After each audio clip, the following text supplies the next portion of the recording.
আমবাসা পৌর পরিষদের নবনির্মিত ভবনের উদ্বোধনী অনুষ্ঠান প্রায় জনশূন্য। উদ্বোধনী অনুষ্ঠানে ভেসে উঠল আমবাসা পৌর পরিষদের গোষ্ঠী কোন্দলের ছায়া। 15 জন কাউন্সিলরের মধ্যে অধিকাংশই ছিল না। শনিবার আমবাসা টাউন হল সংলগ্ন এলাকার 3,17,00,000 টাকা ব্যয়ে তৈরি হয় আমবাসা পৌর পরিষদের নতুন ভবন। ফিতা কেটে ফলক উন্মোচনের মধ্য দিয়ে নতুন ভবনের উদ্বোধন করেন রাজ্যের মুখ্যমন্ত্রী প্রফেসর ডক্টর মানিক সাহা। প্রথমে নতুন ভবনের ফিতা কেটে উদ্বোধন করেন, পরে আমবাসা টাউন হলে অনুষ্ঠিত হয় উদ্বোধনী অনুষ্ঠান। অনুষ্ঠানে উপস্থিত ছিলেন মুখ্যমন্ত্রী প্রফেসর ডক্টর মানিক সাহা, আমবাসা পৌর পরিষদের ভাইস চেয়ারম্যান গোপাল সূত্রধর, ধলাই জেলার জেলাশাসক সিদ্ধার্থ শিব জয়সওয়াল, বিএসসির চেয়ারম্যান পরিমল দেববর্মা, ধলাই জেলার জেলা সভাধিপতি অনাদি সরকার, মহকুমা শাসক সঞ্জিত দেববর্মা সহ অন্যান্যরা। ডিস্ট্রিক্ট অ্যাসপিরেশনাল ব্লক এর জন্য মাননীয় প্রধানমন্ত্রী বিশেষ করে এটার মধ্যে জোর দেন। জনজাতি অধ্যুষিত এলাকায় সবচেয়ে বেশি উনি জোর দেন এবং সেইভাবে আমাদের সরকারও আমরা কাজ করছি। দেখুন 2022 সালে এই নতুন অফিস বিল্ডিং নির্মাণের কাজ শুরু হয়। আমাকে বারবার বলা হয়েছে তাড়াতাড়ি করে বিল্ডিংটা, প্রকল্প অনেক আগেই ছিল এখানে হবে, কিন্তু 2022 আর এই আজকে এটার ইনোগ্রেশন হয়ে গেল। দেখুন অল্প সময়ের মধ্যে কমপ্লিট হলো, বললো টাকা ল্যাপস হয়ে গেছে। আমি বললাম অসুবিধা নেই, বাকি যে কাজটা আছে সেটাও আমি করে দেবো, কোনো সমস্যা নেই, পয়সারও অসুবিধা নেই, খালি ইচ্ছা থাকতে হবে, সৎ ইচ্ছা থাকলে সব হবে। হীরা মডেল দিয়েছেন আমাদের যশস্বী প্রধানমন্ত্রী, ন্যাশনাল হাইওয়ে, এখন তো আসতেও সুবিধা নেই, বেশিরভাগ ক্ষেত্রে আমরা এখন গাড়ি দিয়ে আসি, কপ্টার খুব কম ইউজ করি, হেলিকপ্টারে একদম না হলে না হয় সেখানে আমরা যাই, কিন্তু বেশিরভাগ এখন ন্যাশনাল হাইওয়ে, 6টা ন্যাশনাল হাইওয়ে, ভাবা যায় কোনো দিন আরও 4টা ন্যাশনাল হাইওয়ে, তার জন্য ইন প্রিন্সিপাল সেটারও অনুমোদন দিয়েছে আমাদের মাননীয় প্রধানমন্ত্রীজি। আবার 400 উপরে আসন নিয়ে আবার উনি আসছেন, এর মধ্যে কোনো আর বিন্দুমাত্র চিন্তার বা কপালে চিন্তার ভাঁজ আসবে না। কারণ মানুষ চায় ডেভেলপমেন্টের কোনো জাতপাত হয় না, ডেভেলপমেন্টের কোনো জাতপাত নাই। মাননীয় প্রধানমন্ত্রীজি বলছেন যে স্বচ্ছতা, যে কোনো বিষয়ে স্বচ্ছতা থাকলেই কিন্তু তার অ্যাকসেপ্টেন্সও থাকে, গ্রহণযোগ্যতাও থাকে। ডাবল ইঞ্জিনের সরকার আমরা বলি, সেই ডাবল ইঞ্জিনের সরকার আমাদের ত্রিপুরা সরকারও সেইভাবে কাজ করছে, যে কারণে মানুষের আমাদের উপর আস্থা এবং বিশ্বাসও এসছে। আমরা আগে দেখতাম খালি কথাই বলা হতো, কিন্তু কাজের বেলায় অষ্টরম্ভা। এখন যা আমরা বলি আমরা তাই করি এবং করার চেষ্টাও করি। আমাদের সরকার, সেটা মিউনিসিপ্যালিটি হোক, স্টেট গভর্নমেন্টই হোক, মিনি গভর্নমেন্টই হোক, সব জায়গার মধ্যে মানুষের আস্থা অর্জন করাটা ইম্পর্ট্যান্ট। অর্থাৎ যারা এখানে জনপ্রতিনিধি এসছেন তারা কিন্তু মানুষের ভোটের দ্বারা আমরা জনপ্রতিনিধি হই, সংখ্যাধিক্যের কারণে আমরা তথ্যচিত্র দেখানো হয়েছে। তাছাড়া ডিএম সাহেব ওইখানে ওনার বক্তব্যতে যেটা আমরা দেখতে পেলাম যে আমবাসাতে কী কী ডেভেলপমেন্ট হয়েছে সেই বিষয়ে উনি ওনার জোরালো যে কাজগুলো এখানে করেছেন তার বক্তব্য এখানে রেখেছেন।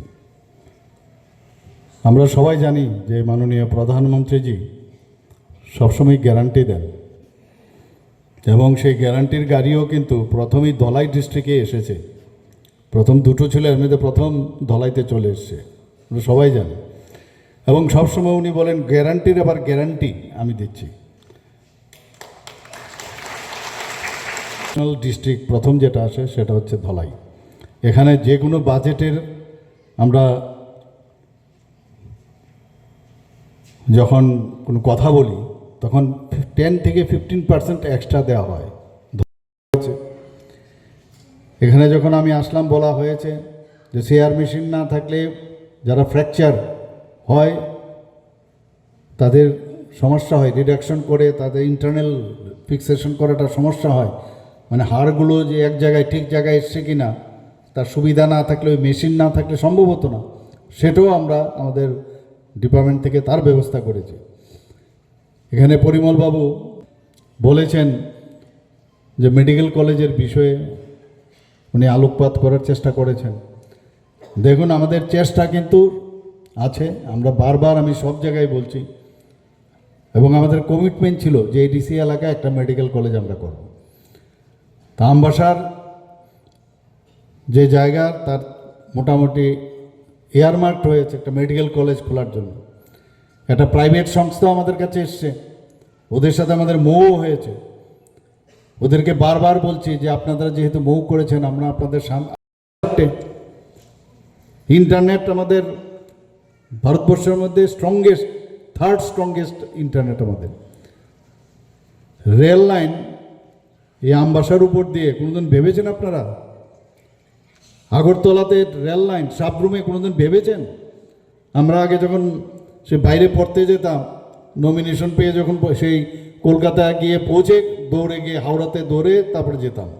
এখন এখান থেকে এক্সপ্রেস ট্রেন 17-18 মতো নতুন ট্রেন যাচ্ছে ডেইলি। আমরা এত সুন্দর সুন্দর ট্রেন, আজকেও আমি ট্রেনে এসেছি এখানে, ত্রিপুরার থেকে ট্রেন, রাজধানী এক্সপ্রেস, কাঞ্চনজঙ্ঘা এক্সপ্রেস মণিপুরে যাবে।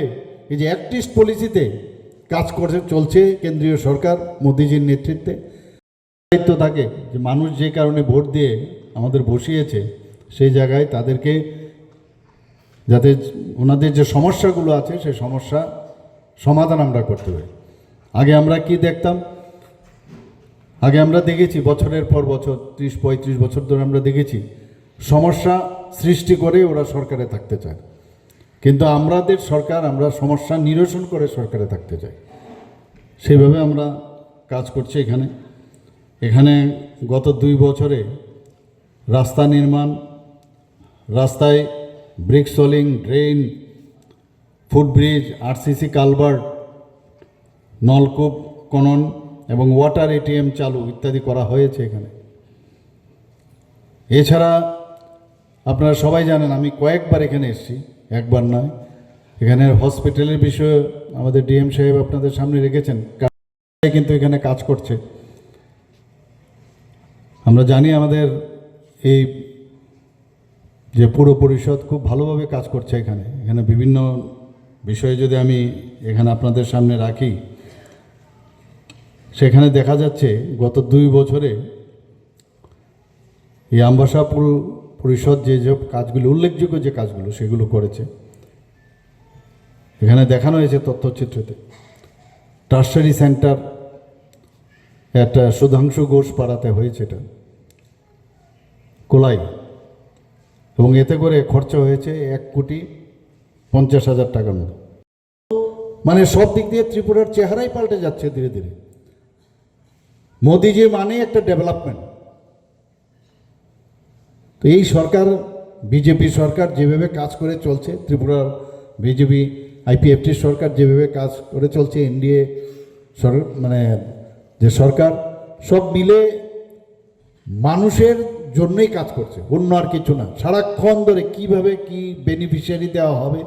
গতকালও আমি গেছিলাম চেলাগাং, সেখানে আমি যারা বেনিফিশিয়ারি আছে ওদের সাথে আমি কথা বলছিলাম।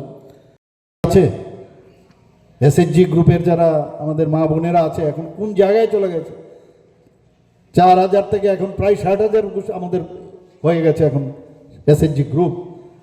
রিভলভিং ফান্ড ইত্যাদি আমাদের ব্যাংকের মাধ্যমে, আমাদের সরকারের মাধ্যমে আমরা দিচ্ছি ওনাদেরকে। আর্থসামাজিক উন্নয়ন হয়ে গেছে এখন। মানুষ বুঝছে যে এই সরকার কাজের সরকার, এবং মুখে যা বলে সেটা কাজেও দেখায়। সেই দিশায় আমরা কাজ করছি এখন। প্রতি ঘরে সুশাসন আমরা শুরু করেছিলাম কিনা, এবং সেটাই আবার আমরা একসাথে 2.0 দ্বিতীয় দফায় আমরা প্রতি ঘরে সুশাসন, যেটা প্রধানমন্ত্রীজি যে গ্যারান্টির গাড়ি, সেই সাথে আমরাও শুরু করেছি। কত বেনিফিট হচ্ছে মানুষের। কারোর এসটি সার্টিফিকেট নেই, ঘরে বসে সেই মেলা করে সেখানে আমরা দিচ্ছি। কারোর এসসি সার্টিফিকেট নেই, সেখানে দেওয়া হচ্ছে। ম্যারেজ সার্টিফিকেট নেই, দেওয়া হচ্ছে। প্রতিনিয়ত এগুলোর জন্য মানুষ যেত হতো সেই অফিসে, আমরা ঘরের সামনে এসে পৌঁছে দিচ্ছি। অর্থাৎ এই সরকার আমার সরকার, এই ফিলিংসটা সবার আসতে হয়। 2,09,00,000 টাকা। RCC covered drain from Ambassa PS road to Dhalai river, এখানে খরচ দেখানো হয়েছে 3,57,00,000 টাকা। Construction of RCC covered drain from Ambassa tri junction to Dashamighat, এর জন্য দেখানো হয়েছে খরচ 3,17,88,000 টাকা। স্টল নিয়ার আমবাসা PRTI, তার জন্য প্রায় 13,50,000 টাকা খরচ দেখানো হয়েছে। এবং আমরা চাই সবাই মিলে, জাতি জনজাতি আমরা সবাই মিলে এক ত্রিপুরা, শ্রেষ্ঠ ত্রিপুরা আমরা তৈরি করি, এক ভারত শ্রেষ্ঠ ভারত আমরা তৈরি করি। এত সুন্দর অ্যাক্টিস্ট পলিসিতে সারা এই অষ্টলক্ষ্মী প্রধানমন্ত্রী যে নাম দিয়েছে, একটা স্টেটের সাথে আরেকটা স্টেটের এত সুসম্পর্ক এখন হয়েছে। আগে বাউন্ডারি নিয়ে এক স্টেটের সাথে আরেক স্টেটের সমস্যা হতো। যখন আমি NECর মিটিং বা অন্য জায়গায় যখন আমাদের সমস্ত মুখ্যমন্ত্রীরা আমরা বসি, অনেক মুখ্যমন্ত্রীরা আমার বলেছেন, now as if we are in the stream line and we are all are friends. এটা কিন্তু আগে 2014 আগে কেউ এরকম ফিলিংই ছিল না। আগে তো আমরা দেখতাম 70 দশকে অস্ত্রের ঝংকার, বোমাবাজি, এগুলোই তো থাকতো, খুন সন্ত্রাস, ইলেকশন হলেই ইলেকশনের পর নির্বাচনোত্তর সন্ত্রাস, দেখতেন কিনা আপনারা? এইগুলোই ছিল আগে। কিন্তু এইবার আপনারা দেখুন 2023-এ বারবার বলা হচ্ছে যে অশান্তি হবে, এমুক হবে, তেমুক হবে, কিন্তু কিছুই তো হলো না। কোনো জায়গায় কোনো ধরনের অঘটনের কোনো ঘটনা আমাদের কানে আসেনি। এত সুন্দরভাবে ইলেকশন আমরা বারবার আমি বলে দিয়েছি, কোনো জায়গায় আইন শৃঙ্খলা অবশ্যই বজায় রাখতে হবে। কোনো জায়গায় কোনো গণ্ডগোল হলে আইনের কাজ করবে। এবং সবাই দেখলো আমাদের উপরে সে আস্থা আছে বলেই এই কারণে আবার পুনর্বার আমাদের সরকার এখানে প্রতিষ্ঠিত হলো। কিছুদিন আগে আপনারা দেখেছেন দুটো বিধানসভার এই সিপাহীজলা, সেখানে দুটো মেডিকেল কলেজ হয়েছে। আরেকটা মেডিকেল কলেজ আমি প্রথম যে প্রায়োরিটি সেটা চেষ্টা করছি যাতে আমবাসাতে হয়। আরেকটা আরও অনেকে আসছে, প্রচুর মেডিকেল কলেজের জন্য, হসপিটাল করার জন্য অনেকে আসছে এখানে। এখানে ইনভেস্টমেন্ট করতে চাইছে, যেখানে শান্তি সম্প্রীতি এবং যেখানে ল অ্যান্ড অর্ডার ঠিক থাকবে সেখানেই ডেভেলপমেন্ট হবে। আজকে সারা ভারতবর্ষের ল অ্যান্ড অর্ডার সিচুয়েশন কত বেটার। আগে কোথায় কোথায় দাঙ্গা হতো আমরা দেখতাম। এখনও অনেকে চেষ্টা করছে, আমাদের ত্রিপুরাতেও অনেকে চেষ্টা করছে কোনোভাবে দাঙ্গা লাগানো যায়। কিন্তু আমি আপনাদের বলছি কোনো লাভের লাভ কিচ্ছু হবে না। মানুষ সব বুঝে গেছে, অস্থিরতা সৃষ্টি করে